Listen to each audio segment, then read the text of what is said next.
Agora nós vamos conhecer um pouquinho a respeito da doença febre amarela. Quando o Aedes aegypti pica alguém, ele vai introduzir junto com a sua saliva um pacote de vírus na corrente sanguínea de alguém. Esses vírus circulando pelo sangue vão atingir praticamente todos os nossos órgãos. 3 dias depois da pessoa ter sido picada, os sintomas da febre amarela começam de início súbito, de uma hora para outra. Essa é a primeira fase da doença. E nessa primeira fase, o indivíduo normalmente apresenta uma febre alta, apresenta um mal-estar, apresenta muita dor nos músculos, principalmente na região baixa das costas, que nós chamamos de região lombar. Nessa primeira fase, o indivíduo às vezes também fica meio enjoado. Em geral, a febre amarela é uma doença de duração curta. Ela dura mais ou menos uns 12 dias. E, na grande maioria das pessoas, em mais ou menos 85% dos casos, esses sintomas vão durar por alguns dias e a pessoa melhora espontaneamente, sem a necessidade de tratamento médico. Muitas pessoas, inclusive, nem vão sequer desconfiar que pegaram febre amarela, uma doença que, se fosse diagnosticada, deixaria a pessoa bastante preocupada. Aproximadamente 15% das pessoas que pegam a doença febre amarela vão desenvolver a doença numa forma grave ou numa forma maligna. A doença evolui para uma segunda fase que nós chamamos de fase toxêmica. Na segunda fase da febre amarela, o doente ele piora muito. A febre fica muito alta, essa pessoa ela tem muito mal-estar e ela pode inclusive ter muita diarreia. Nessa fase, o vírus da febre amarela vai atacar o fígado, ele ataca a medula óssea, ele ataca os rins e ele pode inclusive atacar a musculatura cardíaca. O ataque do vírus produzido ao fígado vai produzir sintomas muito sérios e bem parecidos com os sintomas de uma hepatite. O fígado é um órgão que tem mais de 500 funções diferentes.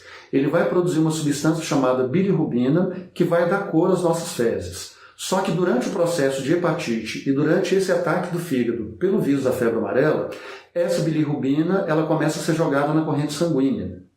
A bilirrubina jogada na corrente sanguínea vai fazer o indivíduo começar a ter uma pele muito amarelada, o branco do olho fica amarelo, a língua fica muito amarelada, a pessoa começa a ter uma urina escura e ela começa a ter fezes claras. Esse conjunto de coisas os médicos chamam de icterícia, mas o pessoal da zona rural costuma chamar isso de tiriça. Na icterícia ou tiriça, o indivíduo fica verde de tão amarelo. E isso, inclusive, foi usado para poder dar o nome da doença, febre amarela. Também vai produzir uma série de proteínas que nós chamamos de fatores de coagulação que vão nos proteger contra a hemorragia. Acontece que, durante o ataque ao fígado produzido pelo vírus da febre amarela, nosso fígado acaba reduzindo muito a produção dos fatores de coagulação, o que favorece o desenvolvimento de hemorragia. Ao mesmo tempo, o vírus da febre amarela ataca a medula óssea. Lá na medula óssea, nós fazemos a produção das células sanguíneas, glóbulos vermelhos, glóbulos brancos e plaquetas. Plaquetas são fragmentos de célula que também vão nos proteger contra a hemorragia. O ataque do vírus à medula óssea acaba reduzindo muito a produção de plaquetas, o que também favorece o desenvolvimento de hemorragias. Como se isso não bastasse, o vírus também produz lesão na parede dos vasos sanguíneos. O indivíduo que tem febre amarela, então, começa a ter hemorragia. Normalmente ele vai apresentar sangramento nas gengivas, sangramento no nariz, sangramento nos ouvidos, sangramento nos genitais. Ele, inclusive, às vezes pode defecar sangue. Às vezes acontece também de o indivíduo ter o temível vômito negro, onde o indivíduo vomita sangue coagulado com aspecto de borra de café. O sangue que está sendo perdido por hemorragia, ele acaba adquirindo o aspecto de borra de café porque ele foi atacado pelos sucos digestivos. O vírus da febre amarela também ataca os rins, e os rins eles começam a ficar inflamados e disfuncionais. O indivíduo reduz muito a produção de urina, e muitas pessoas, inclusive, podem parar de urinar. O mau funcionamento do fígado e dos rins acaba intoxicando o sangue, e essa pessoa que tem febre amarela, ela começa a ter delírios e confusão mental.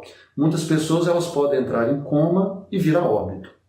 O vírus da febre amarela também pode atacar a musculatura cardíaca, necrosando as fibras do coração, fazendo o indivíduo morrer de falência cardíaca.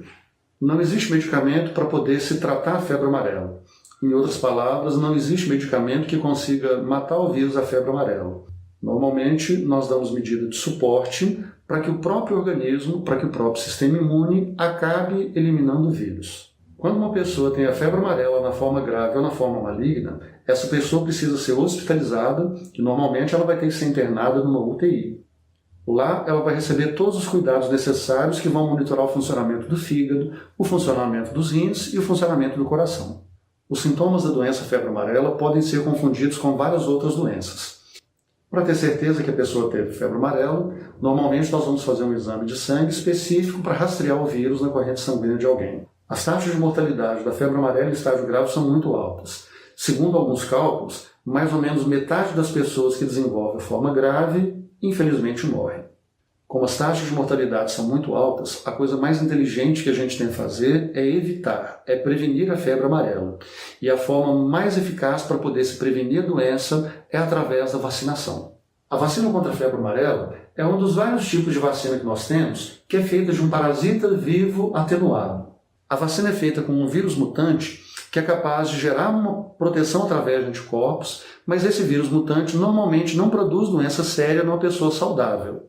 Todas as vacinas que são feitas de parasitas vivos atenuados são vacinas que merecem alguns cuidados básicos.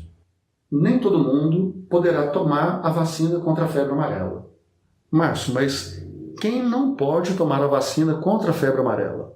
Não podem ser administradas, por exemplo, para pessoas que têm algum grau de comprometimento imunológico. É o caso de portadores de HIV, que têm uma baixa contagem de linfócitos T. É o caso de portadores de doenças autoimunes, como, por exemplo, o caso do lúpus.